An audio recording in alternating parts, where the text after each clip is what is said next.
sometimes it's just kind of fun to walk and just let your mind wander and just get lost in the beautiful, beautiful sights and sounds of nature. Let's see. This is one of my little favorite areas, little park bench. I'm going to do some videos from here. And yeah, like look at these fir trees. Can you hear the birds? I mean, I'm so grateful. This is probably going to be where I lose my second 50 pounds to get to 100 pounds down.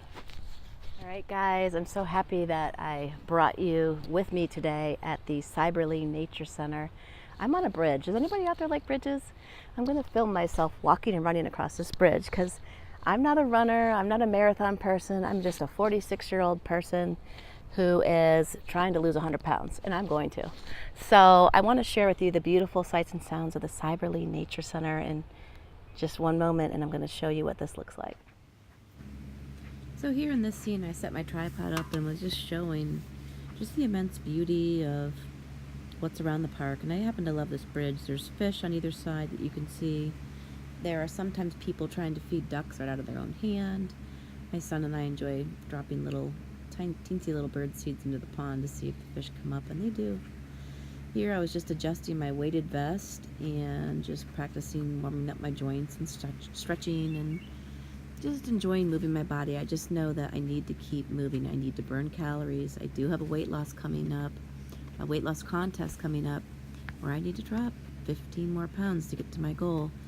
And right here on this day I weigh about 196, and I need to get to 180 to be ready to win my contest and get $3,000 approximately. So the other day, I don't know if you guys watched my interview with Sunkissed Keto, Joy from Sunkissed Keto. She's lost, I want to say 130 pounds. She'll correct me in the comments. Sorry, Joy, I need to get your facts better, but she is incredible. She's such a real person who talks about her trials and tribulation, and I love how she talked about being raised by a binge eater, her mom. She had a single mom, and there was no such thing as portion control. There was nothing discussed about anything with food. Sorry, I'm out of breath. I'm hiking. And her and I talked about burnout, fat shaming, fat acceptance. No, we talked about the fat acceptance movement and body positivity. Like, what are you guys' feelings on that?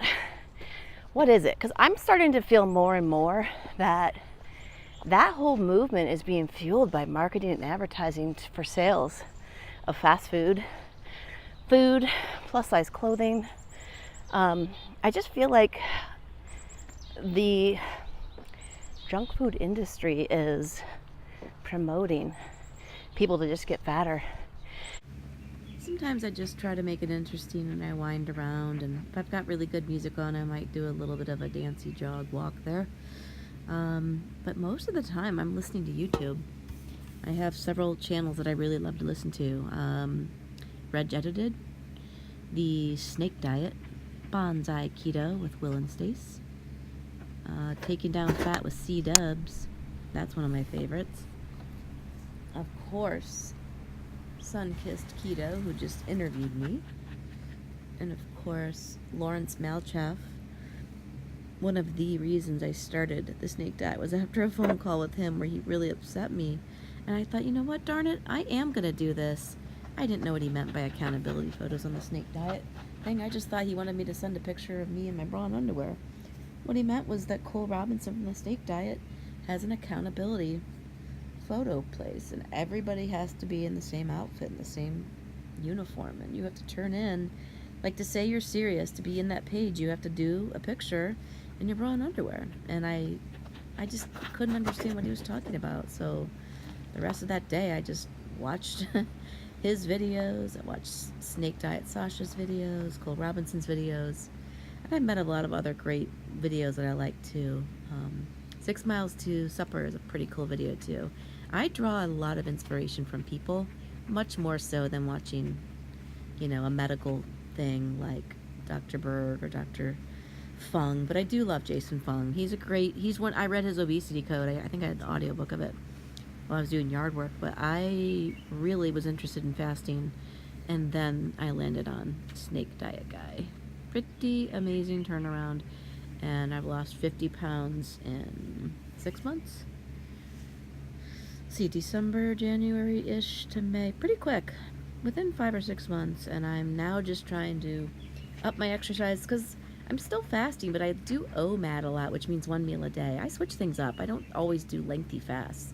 There's times where I do a 48, a 72, and the longest I've ever done was a 77-hour, but we'll get there. I'm just trying to keep it interesting and keep going. Hey guys, I'm trying to show you some beautiful scenes of the Cyberly Nature Center. I'm here with my weighted vest doing my exercise and trying to get in several miles of hiking. This is just the entranceway. I'm going to put my tripod and things back in my car so I can really get moving. But I wanted to share with you just the utter beauty of this place.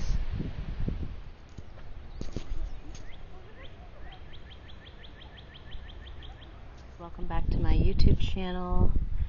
Right now I am at the Cyberly Nature Center and trying to get you some good videos of how beautiful this is.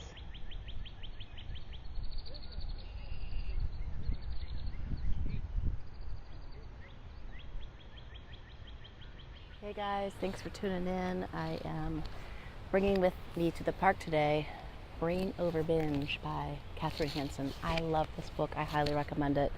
You don't have to have bulimia or an eating disorder to like this book, because basically what I learned from when I joined Overeaters Anonymous is that what we have as obese people is something called disordered eating. Disordered eating means where if you're 100 or 200 or 300 pounds overweight, something's out of order. There's some disordered eating, like maybe we are using food to fill some other void. Like, are you eating when you're not hungry? Are you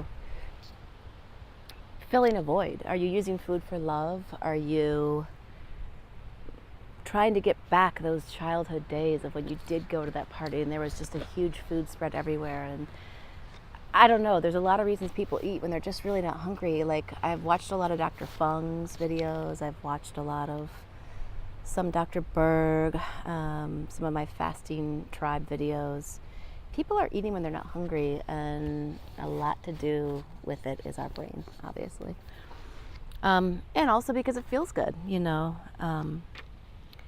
So there's this part in the book around page 76 where Catherine Hansen talks about when she decided that maybe the whole idea of obesity being a disease or a disorder being a disorder, she went through like years and years of therapy, and she found out that she basically had two brains. And I want to read you a little excerpt from this. She talks about rational recovery, and I'm going to read that next. She learned that the book's central tenet was anyone can recover from alcoholism or another addiction, like food, whenever they want without treatment. The author, clinical social worker Jack Trimpey, believes that AA does a disservice to alcoholics by promoting the disease concept. The idea that drinking is not under an alcoholic's control, but it's a chronic disease. The author points out that society at large also embraces this disease concept of addiction, which only encourages and excuses addiction by failing to foster individual responsibility. Trimpey explains how he once shared AA and society's view of alcoholism, and how this only served to help him avoid responsibility for stopping his destructive behavior. He writes, "I believe that my desire to drink was irresistible, and that my own moment-by-moment drinking behavior was a symptom of somehow unknown and something unknown and beyond my control. I sincerely believed it would take something besides my own critical judgment and self-control to take care of the problem. I surrendered to a highly gratifying belief that I drank for hidden causes and would need outside help of some kind to stop." When I read this is the author speaking now, Catherine Hansen. When I read this, I immediately recognized that Trimpey's former beliefs about alcoholism were quite similar to my beliefs about my eating disorder. Like him, I believed that my binge eating had hidden causes and was a symptom of deeper problems. I decided to read Trimpey's words again, using a technique I'd learned from my brief experience in Overeaters Anonymous, which I love. OA members said replace the word drink with eat or eating. OA members performed this word substitution when they... So OA members performed this word substitution, and they did that when they read material originally meant for alcoholics, like the 12 steps in the big book. I decided to read the rest of the book, she says, using word substitution. However, I decided that for me, it was more useful to substitute the word binge eat for drink and bulimic for alcoholic. So I'm going to continue further on reading Brain Over Binge and some parts of it on YouTube.